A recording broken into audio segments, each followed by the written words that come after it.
Assalamualaikum warahmatullahi wabarakatuh. Sampurasun. Perkenalkan, saya Aceng Saripudin, ASN pada Unit Kerja SMK Negeri 4 Tasikmalaya, Cabang Dinas Pendidikan Wilayah 12, Provinsi Jawa Barat. Saya akan menyampaikan bahan pembelajaran untuk siswa pada pembelajaran Proyek Ilmu Pengetahuan Alam dan Sosial di kelas 10 DKV 1 semester 1 tahun pelajaran 2022-2023 pada bulan Agustus tahun 2022.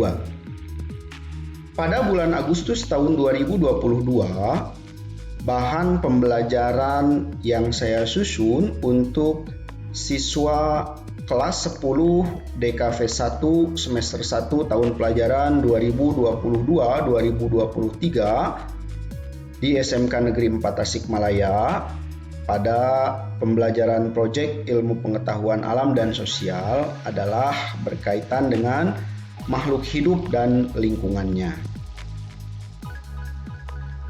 Untuk materi yang berkaitan dengan makhluk hidup dan lingkungannya itu sendiri berasal dari capaian pembelajaran, kemudian alur tujuan pembelajaran yang telah disusun untuk pembelajaran Proyek Ilmu Pengetahuan Alam dan Sosial. Capaian pembelajaran yang harus dicapai oleh siswa pada pembelajaran Proyek Ilmu Pengetahuan Alam dan Sosial adalah peserta didik diharapkan dapat memahami pengetahuan ilmiah dan menerapkannya, atau membuat prediksi sederhana disertai dengan pembuktiannya. Peserta didik menjelaskan fenomena-fenomena yang terjadi di lingkungan sekitarnya dilihat dari berbagai aspek seperti makhluk hidup dan lingkungannya, zat dan perubahannya, energi dan perubahannya, bumi dan antariksa, keruangan dan konektivitas antar ruang dan waktu, interaksi, komunikasi, sosialisasi, institusi sosial dan dinamika sosial, serta perilaku ekonomi dan kesejahteraan. Peserta didik juga mengaitkan fenomena-fenomena tersebut dengan keterampilan teknis pada bidang keahliannya.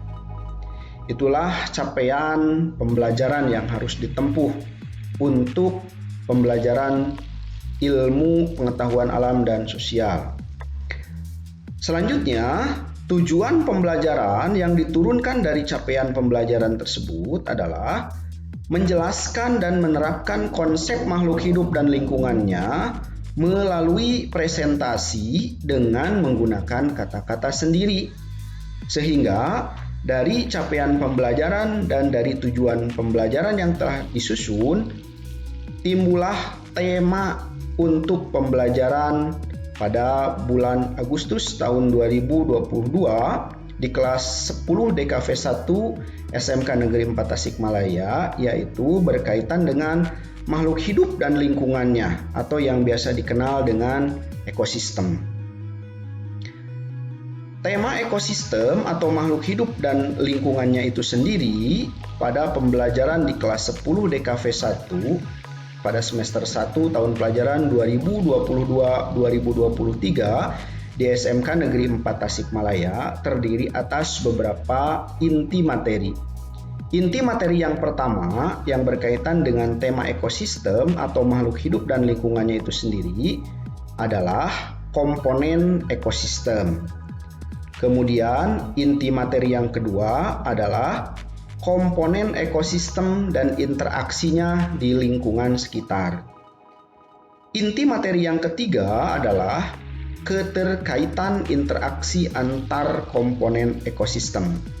Dan inti materi yang keempat pada tema ekosistem atau makhluk hidup dan lingkungannya itu adalah aliran energi dan daur biogeokimia. Untuk memudahkan dalam memahami materi yang dipersiapkan untuk pembelajaran siswa, kami sampaikan peta konsep. Peta konsep untuk tema ekosistem atau makhluk hidup dan lingkungannya itu sendiri adalah ekosistem tersusun atas komponen abiotik dan komponen biotik. Komponen abiotik merupakan komponen penyusun ekosistem yang terdiri atas komponen-komponen tak hidup. Kemudian, komponen biotik itu adalah komponen-komponen penyusun ekosistem yang berasal dari komponen hidup. Komponen abiotik dapat digambarkan sebagai berikut bahwa komponen abiotik itu sendiri terdiri atas air, tanah, udara, kelembaban, suhu, cahaya matahari, topografi, dan iklim, serta komponen-komponen abiotik yang lainnya.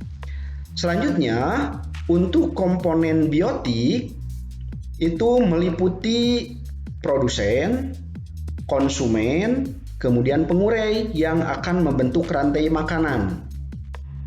Dari beberapa rantai makanan akan terbentuklah jaring-jaring makanan.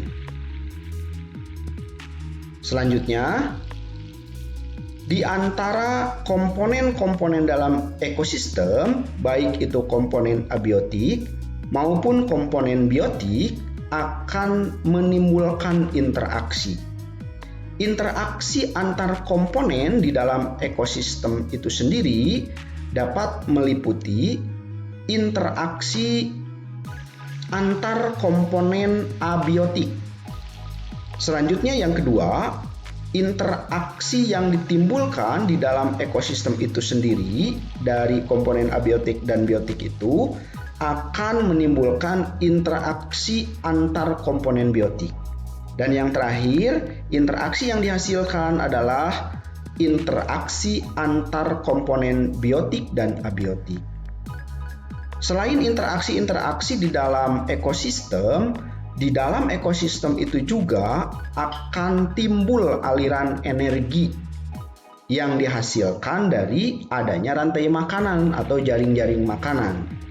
Dan dari aliran energi akan terbentuklah daur biogeokimia yang akan terus-menerus berjalan selama ekosistem tersebut ada.